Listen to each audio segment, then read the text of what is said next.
kita melaksanakan ibadah kita sehari-hari. Dan ini yang ingin saya sampaikan, fatwa tarjih tentang pelaksanaan haji, khususnya tentang pembayaran dam. Siapa yang sudah mengikuti fatwa tarjih tentang hewan yang semestinya disembelih, dikorbankan di tanah suci? Siapa yang sudah mengikuti? Bapak Ibu sekalian Allah muliakan, ke tanah air. Saya nggak tahu kalau KBIH Sleman bagaimana prakteknya.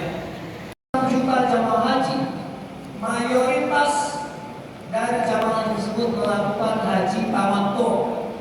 Haji yang tiga ya Bapak Ibu sekalian, haji tamattu, haji qiran, lagi haji ifrad. Satu-satunya haji yang tidak wajib menyembelih hewan kurban adalah haji ifrad. Kalau kita bayangkan 1,6 juta jamaah haji, 1 juta di antara yang sangat besar signifikan itu Australia, terus betul Pak. Jadi dua perintah yang di dalamnya ada illah, ada motif hukum, ada tujuan, ada maksud. Apa maksud dari perintah tersebut? Pertama, makanlah. Jadi daging kurban itu pada awalnya sifatnya adalah logistik makanan bagi jamaah haji. Lebih daripada 10 tahun, maka lahirlah ijtihad baru dari Persyarikatan Muhammadiyah. Kita sekarang mengalami pergeseran. Kita sekarang menggunakan kriteria baru yang disebut dengan kriteria kalender Hijriah Global Tunggal. Jadi kalau mau menikah harus melalui pencatatan, dilaporkan ke KPU, KUA untuk petunjuk Al-Quran tentang ulil amri. Bapak Ibu sekalian yang Allah muliakan, ayat tentang ulil amri itu adalah ayat ke-59 dari surat An-Nisa. Allah Subhanahu wa taala berfirman, "A'udzubillahi minasyaitonirrajim, ya ayyuhalladzina amanu athi'ullaha wa athi'ur rasula wa ulil amri minkum. Fa in tanaza'tum fi syai'in farudduhu ila Allahi war rasul.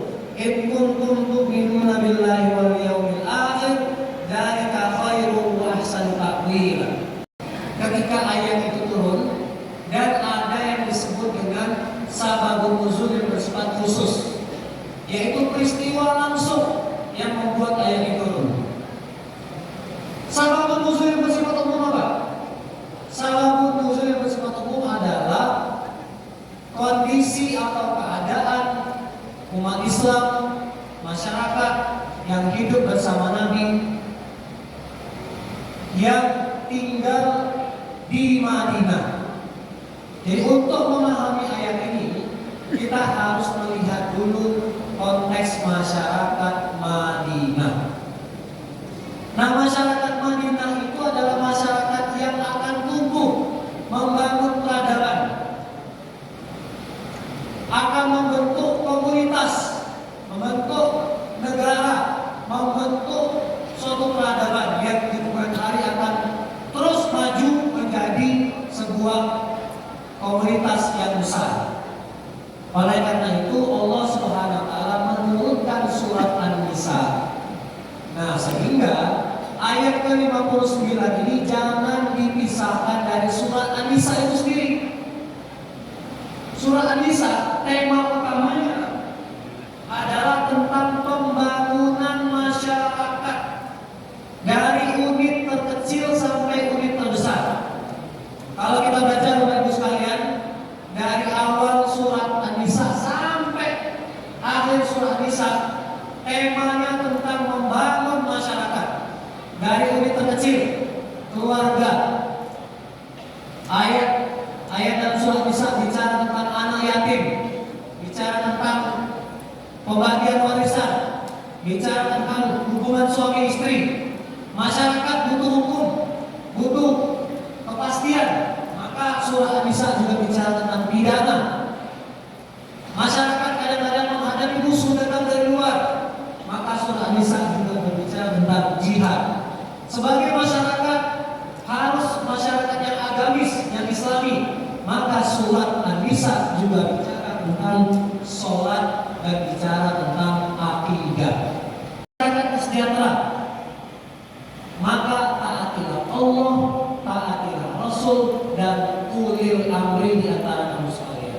Masyarakat gak bisa tertata dengan baik, masyarakat gak bisa sejahtera, gak bisa aman kalau masyarakat tidak mentaati aturan-aturan Allah, tidak mentaati aturan-aturan dari Rasul, dan tidak mentaati ulil amri yang ada di antara mereka. Nah, itulah yang disebut sebagai sebab turunnya ayat ini yang bersifat makro, yang bersifat umum.